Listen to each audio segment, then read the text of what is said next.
आज हम करेंगे कारक। कारक कारक को हम इंग्लिश में बोलते हैं केस। कारक को इंग्लिश में केस बोलते हैं। हम पढ़ेंगे आज कारक क्या है और उसके कितने भेद हैं। कारक किसे बोलते हैं, पहले इसकी परिभाषा देखेंगे आप। कारक की परिभाषा है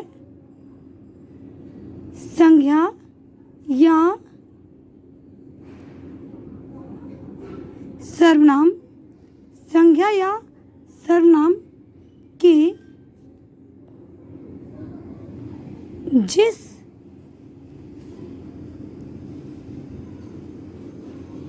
रूप से उसका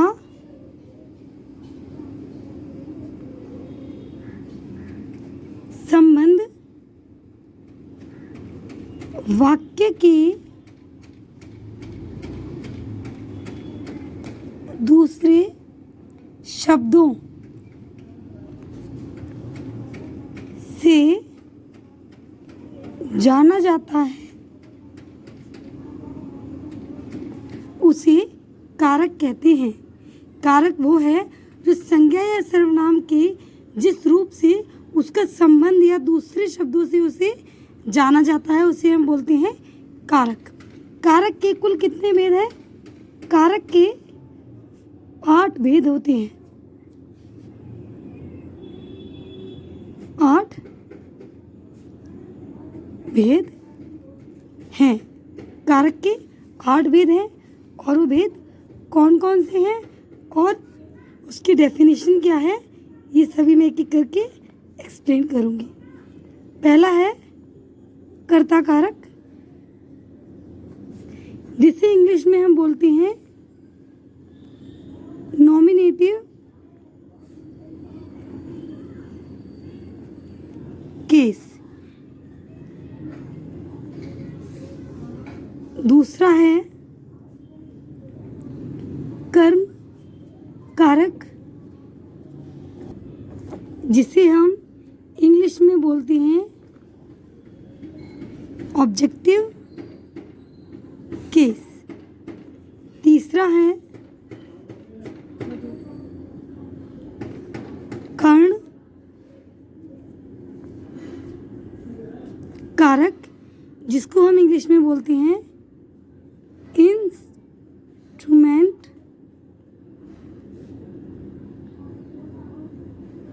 केस। Instrument case.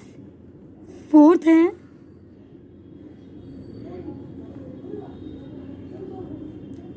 संप्रदान कारक, जिसको हम बोलते हैं इंग्लिश में डेटिव केस। फिफ्थ है अपादान कारक, जिसको हम इंग्लिश में बोलते हैं एब्लेटिव केस। सिक्स्थ है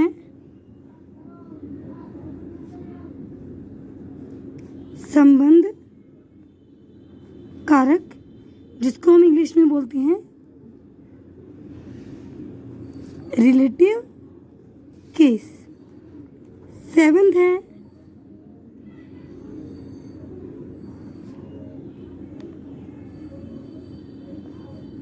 अधिकरण कारक, जिसको हम इंग्लिश में बोलते हैं लोकेटिव केस। एंड 8th है संबोधन कारक, जिसको हम इंग्लिश में बोलते हैं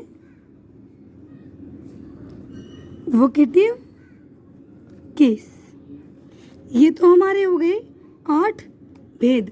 अब 8 भेदों में किस में क्या चिन्ह होता है, किसकी पहचान क्या है, ये मैं आपको समझाती हूँ।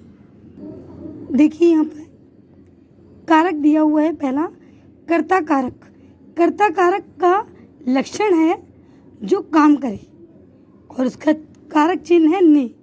मतलब जो काम करे उसके बारे में अगर बात हो रही है तो उसमें लगेगा चिन्ह ने और वो होगा कर्ता कारक। जहाँ ने लगेगा वो कर्ता कारक होगा और उसमें आप पढ़ के देखेंगे तो लक्षण क्या होगा, जो काम करे। जैसे राम ने पुस्तक खरीदी, ये क्या है, कर्ता कारक। ने आया है इसका मतलब ये कर्ता कारक है।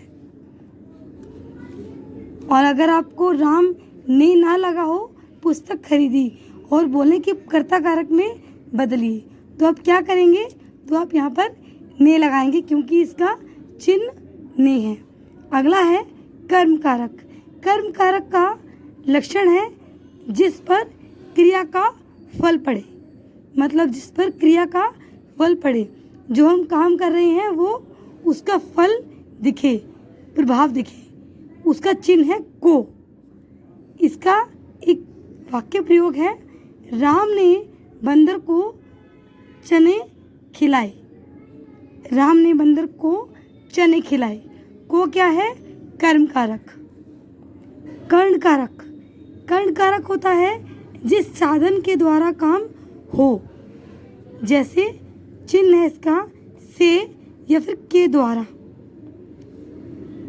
जहाँ पर से आए या के द्वारा आए इसका मतलब वो है कर्ण कारक।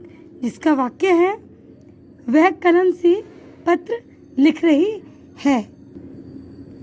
अगर यहाँ पर यह आता कि वह कलम के द्वारा पत्र लिख रही है तो ये दोनों ही क्या होते, कर्ण कारक। अगला है संप्रदान कारक। जिसके लिए कुछ किया जाए, जिसके लिए कुछ किया जाए वो होगा संप्रदान कारक। जिसका चिन्ह है को या के लिए। जहाँ पर को आए या के लिए आए तो वो क्या है आपका संप्रदान कारक। इसका उदाहरण है, नेहा प्राची के लिए कलम लाई। के लिए कलम लाई, तो के लिए आया है तो क्या होगा, ये संप्रदान कारक। अगला है अपादान कारक। जिससे अलग होने का बोध हो।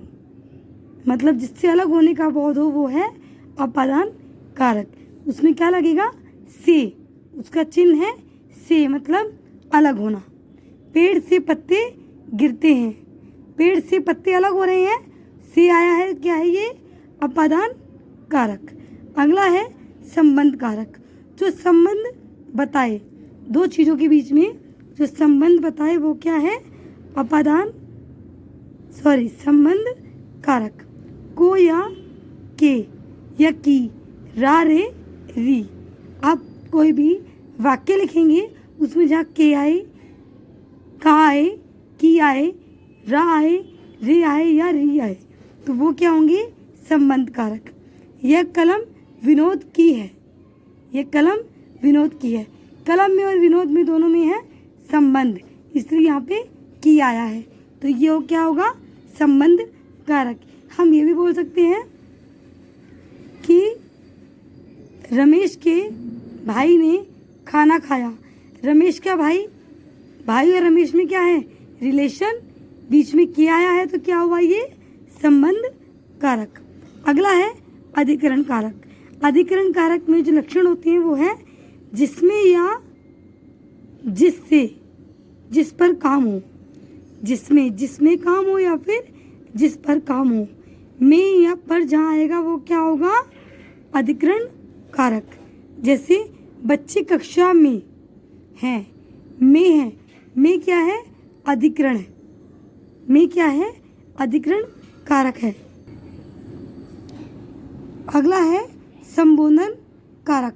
संबोधन कारक का जो लक्षण है वो है जिसमें किसी को पुकारा जाए।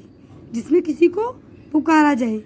ए अरे, हम बुलाते हैं ना किसी को ए या अरे कह के, तो वो क्या होगा, संबोधन कारक। वाक्य है इसका, अरे तुम कब आए। अरे क्या है, संबोधन कारक। ये बोले हे भगवान, तो हे क्या है, संबोधन कारक। अब आपको इसके लक्षण और चिन्ह पता चल गए हैं, बता दिए मैंने इसमें। अब मैं आपको बताऊंगी कि कर्ता कारक, कर्म कारक, लक्षण कारक,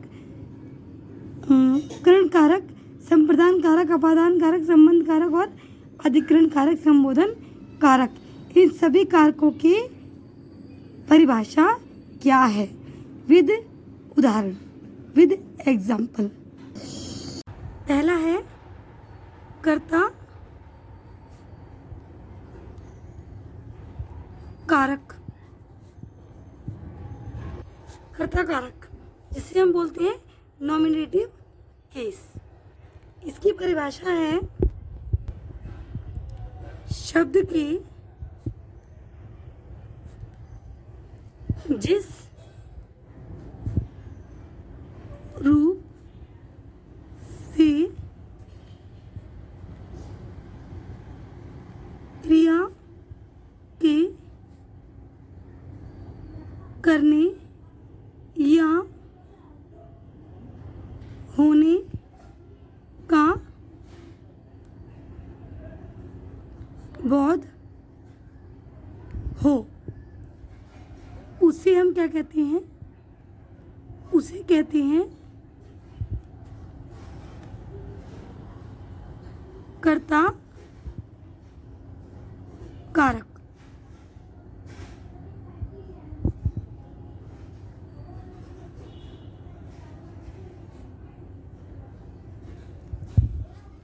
कर्ता कारक जिस शब्द के जिस रूप से क्रिया के करने या होने का बोध हो उसे कर्ता कारक कहते हैं। जैसे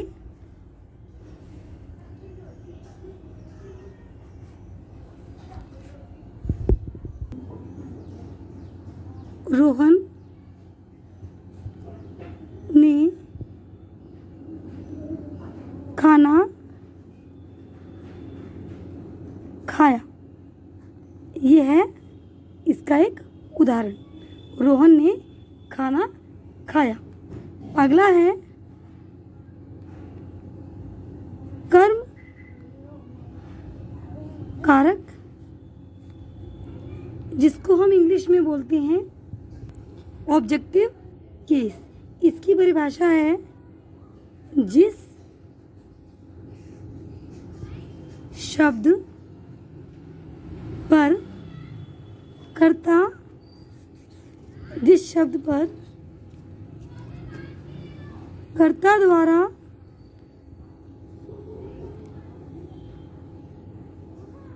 प्रयोग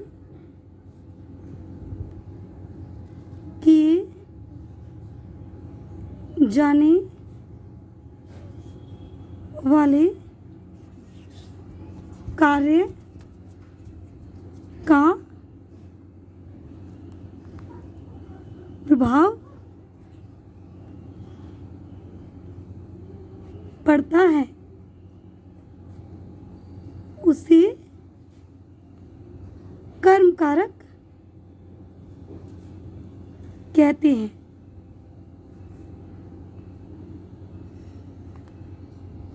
इसका उदाहरण है जैसे रोहन बाजार जा रहा है। रोहन बाजार जा रहा है, ये क्या है? कर्म कारक। रोहन बाजार जा रहा है, ये वो कोई काम कर रहा है। अगला है कर्ण कारक। इसको हम इंग्लिश में बोलते हैं इंस्ट्रूमेंट केस। इसकी परिभाषा है कर्ता जिस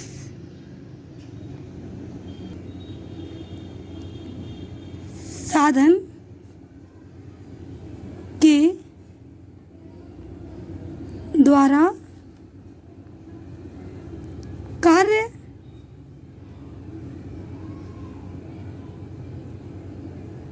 क्रिया करता है,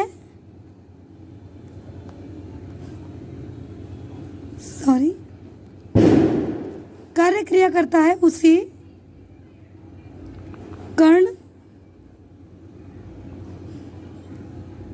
कारक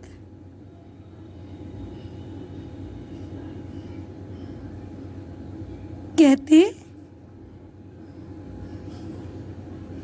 हैं। इसका एक उदाहरण है, जैसे अंकित रेल के द्वारा आगरा गया।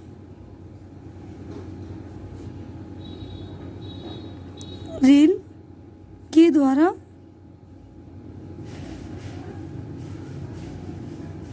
आगरा गया। अंकित रेल के द्वारा, जो के द्वारा है ये क्या है? कर्ण कारक। यहाँ पर रोहन बाजार जा रहा है, उसका जाना क्या है? कर्म कारक। यहाँ है रोहन ने खाना खाया, ने क्या है? कर्ता कारक। अगला है फोर्थ, संप्रदान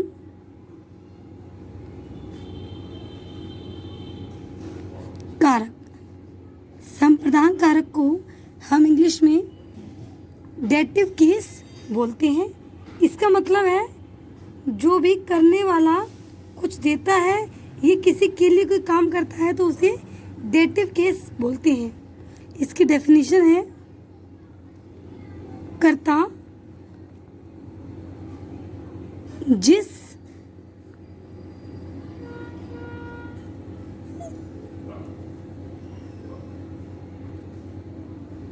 कर्ता जिसे कुछ देता है या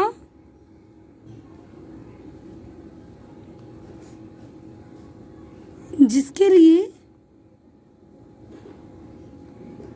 कुछ क्रिया करे,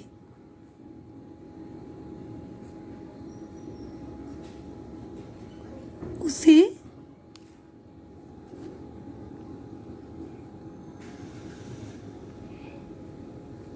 संप्रदान कारक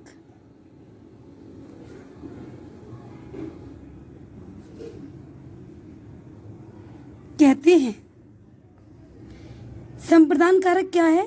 कर्ता जिसे कुछ देता है या जिसके द्वारा कुछ क्रिया करता है उसे संप्रदान क्रिया कारक कहते हैं। इसका उदाहरण है, जैसे बच्चे को दूध दे दो।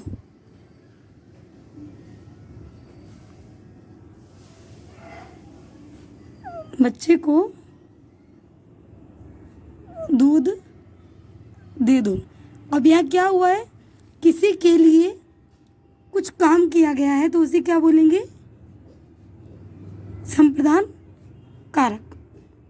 अब इसमें को क्या है? संप्रदान कारक का चिन्ह है। अगला है फिफ्थ, अपादान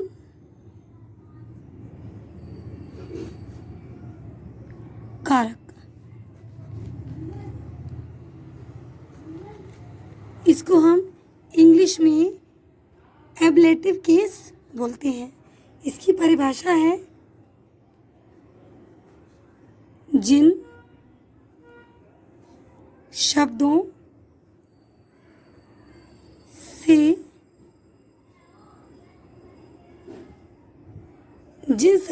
शब्दों से किसी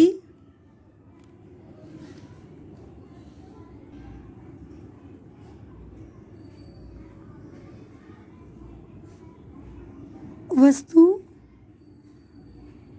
या व्यक्ति का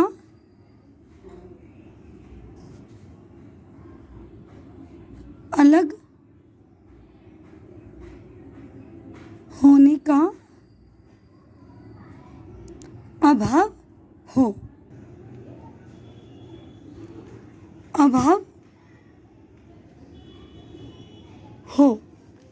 उसे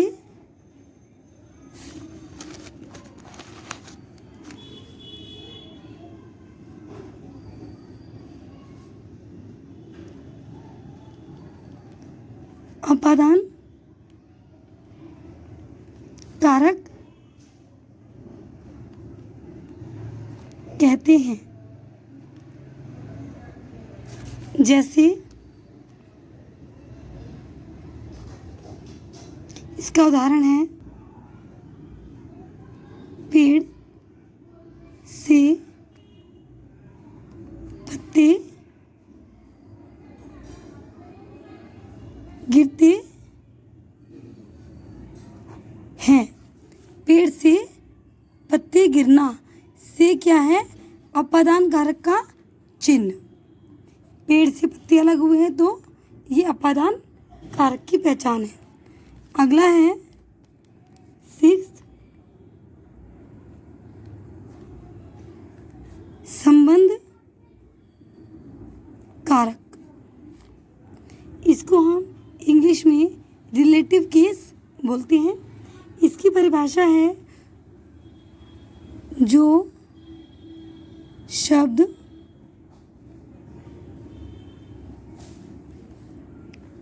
वाक्य में आए, जो शब्द वाक्य में आए, अन्य शब्दों से संबंध बताता है, उसे बोलते हैं संबंध कारक। संबंध कारक कहते हैं। इसका एक एग्जाम्पल है, उदाहरण है, जैसे वे हमारे अध्यापक, वे हमारे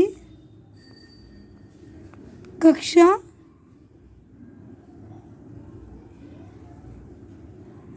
अध्यापक हैं। हमारे क्या है? रिलेटिव बता रहा है इसमें कि वो हमारे कक्षा अध्यापक हैं। अगला है 7 अधिकरण कारक। अधिकरण कारक, इसको हम इंग्लिश में बोलते हैं लोकेटिव केस। इसकी परिभाषा है जिन शब्दों से क्रिया के स्थान या स्थिति का बोध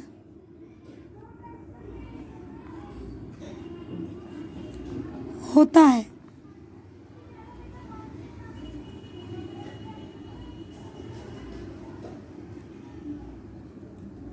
उन्हें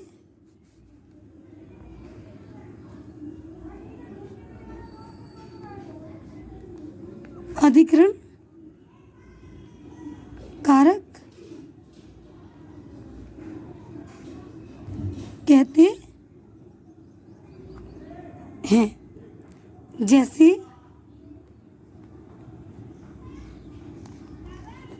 उदाहरण है मेंढक तालाब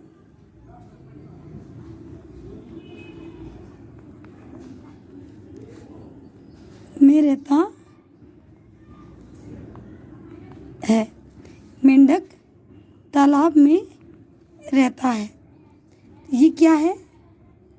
मेंढक तालाब में रहता है, ये अधिकरण कारक कैसे है?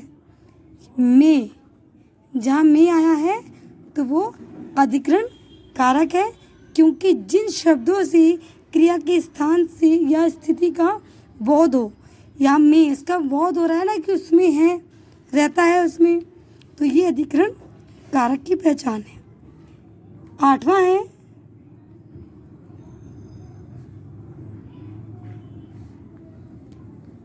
संबोधन कारक। इसको इंग्लिश में बोलते हैं वोकेटिव केस। इसकी परिभाषा है जिन शब्दों के द्वारा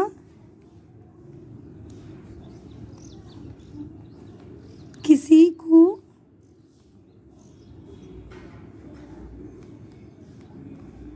पुकारा जाए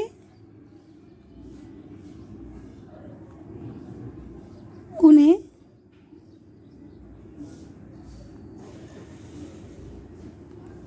संबोधन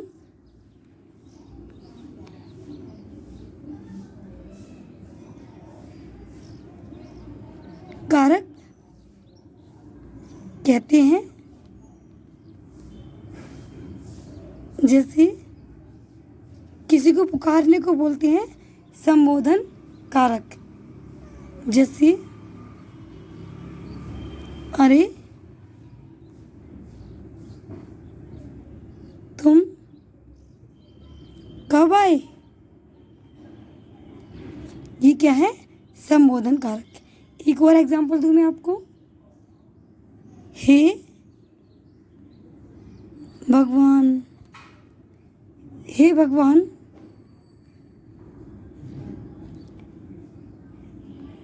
मेरी रक्षा करो, हे भगवान मेरी रक्षा करो। तो हे भगवान क्या है, संबोधन कारक, संबोध कर रहा है, जो किसी को पुकार रहा है वो है संबोधन कारक। आपके सारे कारक विद उदाहरण एक्सप्लेन किए हैं मैंने। आई होप आपको समझ में आए होंगे।